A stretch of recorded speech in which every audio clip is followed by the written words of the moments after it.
สมมติว่าเราจะมาเล่นนำเจ้าเล่นได้เนาะเล่นได้คุยกันก่อนเนาะอืมยังว่าบ่ตกลงเพราะว่าคนเฮายังบ่ได้เว้ากันเนาะอ่าแม่นสมมติว่าคันเรามักเราฮักนี่สมมติว่าเรามักเราฮักนี่แล้วให้เราโชว์ว่าสมมติคนบ่สมมติได้ สมมติ ให้โชว์ว่าหรือให้เมื่อเฮือนแล้ว อ้าวสมมติเนาะ เมื่อเฮือนเจ้าว่าอยู่โชว์เจ้าหรือให้เมื่อเฮือนสมมติคันเอามา คันเราคันแนวคันหมักโชว์ก็โชว์อย่างเมื่อก็เมื่อแล้วบ่ เมื่อก็เมื่อได้บ่จะเมื่อได้บ่นำลาวคันหมอกบัก เมื่อได้นะลูก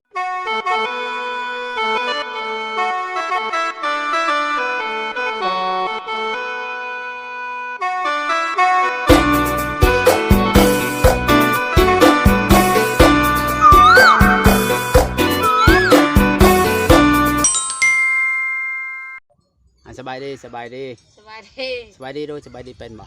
ดีก็เป็น สบายดีสิสบายดี สบายดี เออ เป็น สบายดีงามๆมันจังไปไสมามื้อนี้คือบ่เห็นหน้าเห็นตา มาตะเกียวข้าว เกี่ยวข้าวอยู่ไส ชั่วเขาคน รับจ้างบ่ โดย เขาให้วันเท่าใดอ่ะ วันละชาน แทนบ่ได้ปลายบ่ได้หยังบ่ ไม่ได้ไปนะ บ่ได้ปลายบ่มีหยังแทนทวนนี่บ่ เชิญโทน ยันว่าแทนชาว30บ่วะ บ่มี อืมจับคนไปเกี่ยวหลายคนอยู่บ่ 5-6 คน 5 คน อืม มีหยังกิน กินเป็ดเหมือนกินอาหารเป็ด บ่ปอนไปไม่ยัดคืออ้วนแท้ เอาอยู่ว่ะ เข้ากองคืออ้วนแท้ มันบวมแดดบ่มีแดดอะไรตากแดด แดดแห้งบ่เป็นจังไดซุมื้อสบายดี สวัสดี สดคือเก่า สดคือเก่า ลูกหลานไปใส่หมด ร้านก็เข้าไปเล่นมาแล้วก็ใหญ่ละ เขาเต็มสาวมันวะ เข้าไปเช้าละ มีหยังกินแรงมื้อนี้ มีแนวกิน อ้าวคือบ่มีแนวกินนี่กินหยังจ้ะบ่ได้ขุดกระปูก็ไปว่าไปเกี่ยวข้าว ก็ได้แค่2 โตนึง ป้าขุดกระปูก็ได้2โตว อืม กิน2โตวแท้ๆได้กินมันเฉพาะกินบ่2แม่ลูกแจวบ่ แจวเอา ป้า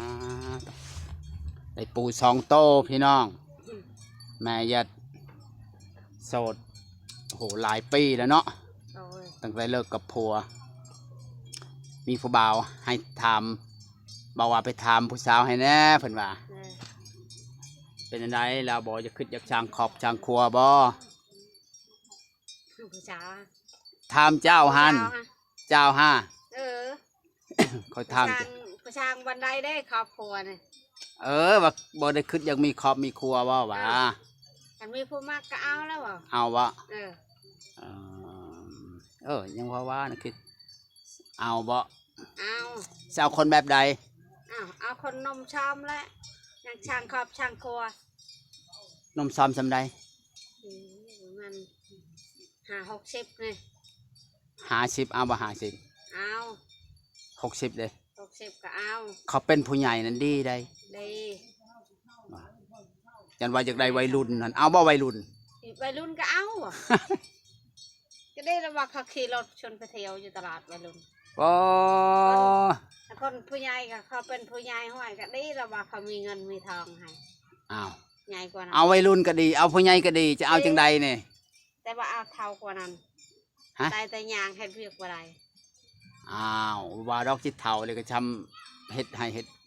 เฮ็ดให้ เฮ็ดให้เฮ็ดชวนใดนี่แหละธรรมดานะ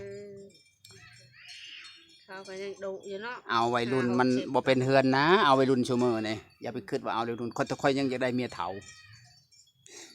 เอาให้ยังวัยรุ่นบ่ เอานมเขา ลูกก็ใหญ่มาแล้ว ลูกก็โสดหมดบ่ โชด ลูกก็โสดแม่ก็โสด มาแล้วโชดลูกก็โชด อืมโสดดนแล้วเนาะ อืม เรียกว่าเคยมีว่าตั้งแต่โสดมานี่มีผู้บ่าวมาจีบยัง เคย บ่เคยเลยบ่ อืม ใช่แต่นะว่ามีผู้บ่าวจะมาเบิ่งบ่แม่นติ เอามาบังก็เขามาบังเสือ มาเบิ่งซื่อ เออ ๆเจ้าบ่มักเขาหรือเขาบ่มักเจ้า ว่ามากแล้วว่าเขาเท้าคน ผู้บ่าวมาที่ไส โอ้ถ้าประจังว่า ลืมเชื่อถ้าติดมาผม บ่เขามาเบิ่งจ้า อืม เขามาเจ้าคน แล้วพอดี มาผู้เดียวมันแล้วผู้เดียวเรา เ มาแล้วเราจะฮู้ว่าเจ้าอยู่นี่ จักละนั่งก็เชิบนำบัดอื่นก็ฮู้จัก มาแล้วเฮ็ดจังไดมาคนซำใด บ่นายน้องนมมา โอ้เขาซำนี้ยังขายบ่ เอาบ่ไป อืม บ่ขายละ เฒ่าคนนี้จะชาวเฒ่าลาวพุ่นบ่ เอาปวดปูป่วยปูนึงพรามเมื่อเตีย คนใหญ่คนใหญ่แบบเฒ่ามอนพุ่นบ่ ปูอันบ่ทำมัน ใหญ่หั่นใด พอลมเดียเตียจะเอามายิงพอประกาศเราแลนซ้ำคือหัดกลัวยิงพอประกาศจนมามึงก็ไปบ่เอาเท่าไปบ่บ่มาคือ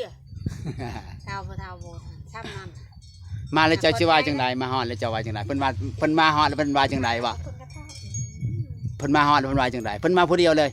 มากับเมาหัดเมาก็บ่ได้ลงมา เมาเพิ่นก็จักคนเข้ามาน่ะ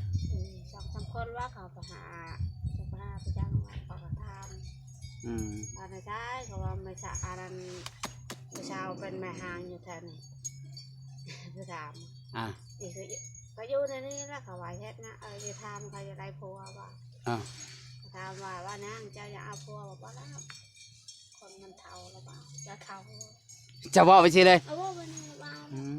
ม คอยไปยังนมยังชอมไปสิไปเอาเจ้าจำเท่าว่าจะซ้ำพออะไรบ่แม่นับพอยังนมกว่าแม่นพ่อใหญ่คอยพุ่นบ่รุ่นนี่ซึ่งสิซ้ำนักว่า กี่คันเลี้ยงคนเฒ่าแล้วติ นี่คนเท่า นักชำตัวมีมาเล่นชำนี้ก็ได้อยู่บ่ชำนี้ฮะ ซ้ำมาลินปลาน้อยนี่ หากเราดุเท่าใด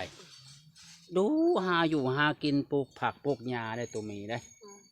เราว่าสิมาลินน้ำเจ้าอยู่ตอนนี้เรายากลูกเราเสียได้ ลูกเราเสีย ลูกเมีย ตรงเมียละ เสียอยู่วันน้อย ตายละ ลูกตายก่อนพอ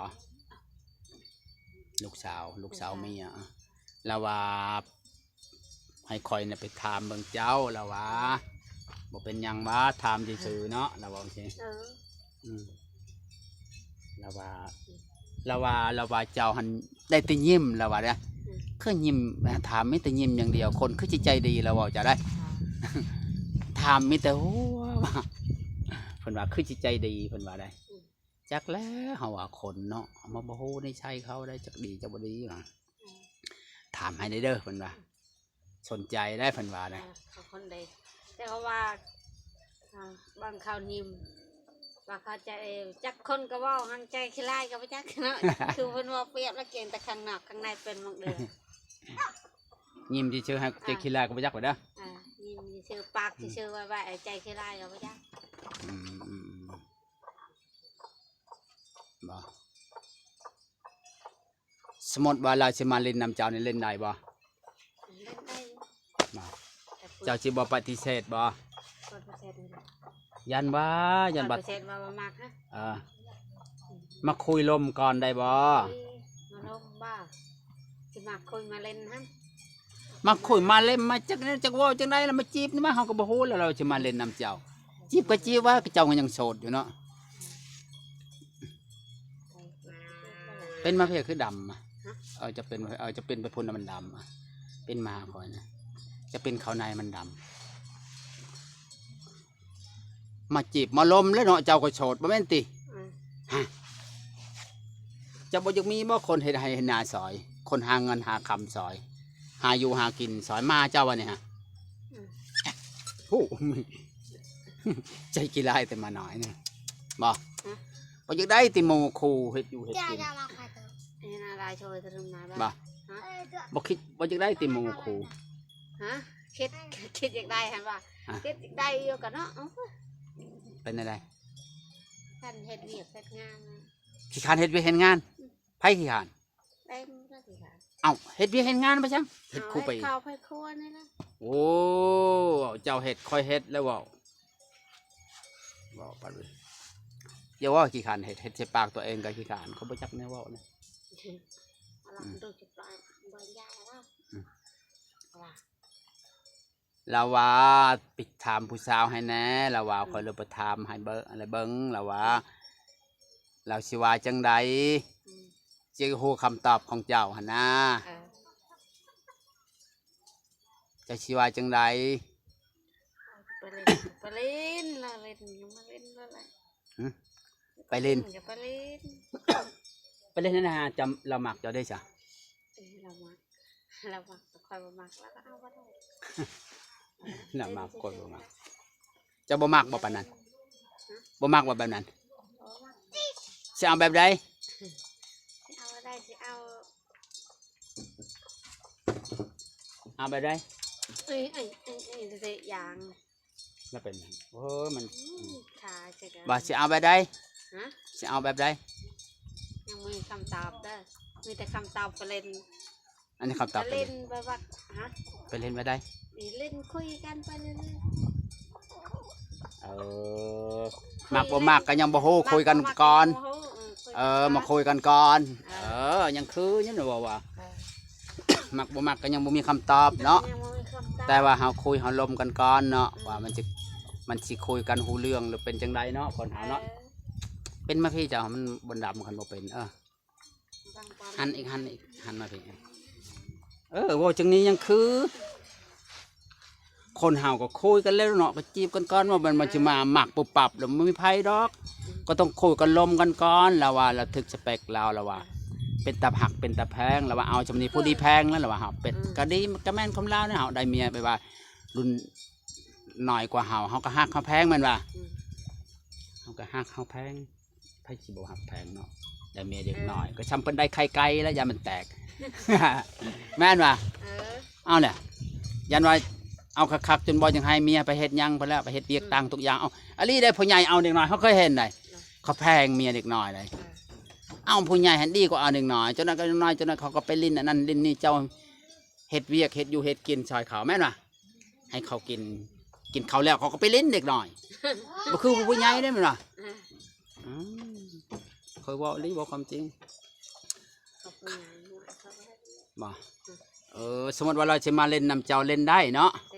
คุยกันก่อนเนาะยังว่าบ่ตกลงเพราะว่าคนเฮายังบ่ได้เว้ากันเนาะแม่นสมมติว่าคันเรามักเราฮักนี่สมมติว่าเรามักเราฮักนี่แล้วให้เราชู้ว่าสมมติคนบ่สมมติได้ให้ชู้ว่าหรือให้เมื่อเฮือนแล้วเมื่อเฮือนเจ้าว่าอยู่ชู้เจ้าหรือให้เมื่อเฮือนสมมติคันเอามาคันเราคันแนวคันหมักโจยังเมื่อก็เมื่อแล้วเมื่อก็เมื่อได้บ่จะเมื่อได้บ่น้ำลาวคันหมอกบักก็เมื่อบ่ได้ปะลูกบ่ได้เนาะก็ให้เราสู้ชนละหมากเนาะปะบ่ได้ลูกเจ้านะคันจักแล้วคันเขามีครอบครัวมาเนาะมีครอบครัวก็บ่มีพายุเฮือนเจ้าคือเก่าไปเด้อเขาก็ต้องสู้อยู่แล้วแม่นว่าคันหมักคันหักกันนะบ่เพิ่นบ่เปรียบกันก่อนเด้อบ่เปรียบเทียบหักตามเราเว้าเนาะวันเห็นเราแล้วคือติดใจว่าเว้าแล้วก็ยิ้มแล้วว่าเราหลักเบิ่งเจ้าได้เจ้ายิ้มซื่อๆแล้วว่าบ่ปากแล้วว่าต้องเว้าในคันอันนั้นก็คันบ่เพิ่นเนาะคันเอาก็ให้สู้เนาะเฮ็ดเวียกเฮ็ดงานอยู่พี่เนาะเราก็ว่าคันเอาก็แล้วสู้เราบ่เอามือเหือนได้เราสู้เฮ็ดเวียกเฮ็ดงานว่าอย่าว่าเท่าเลยเฮ็ดเวียกเฮ็ดนาบ่ได้มันชูมือมันเฮ็ดนามันมาเฮ็ดเองมันทันสมัยเนาะหาเงินจ้างเอามือเดียวมันก็แล้วเฮาก็เบิ่งซื่อๆแม่นว่าชูมือนี่ก็ดีคือกันนะเฮามีโมมีโคมันเฮาสิอยู่แบบนี้ก็เขาซอยหาเงินหาคำก็ได้ดีคือกันได้มันสิไม่ยังมันจะหาวนอนเลยเมื่อยบ่เมื่อยแห้งแต่ว่าเกี่ยวเขาเมื่อยแห้งติ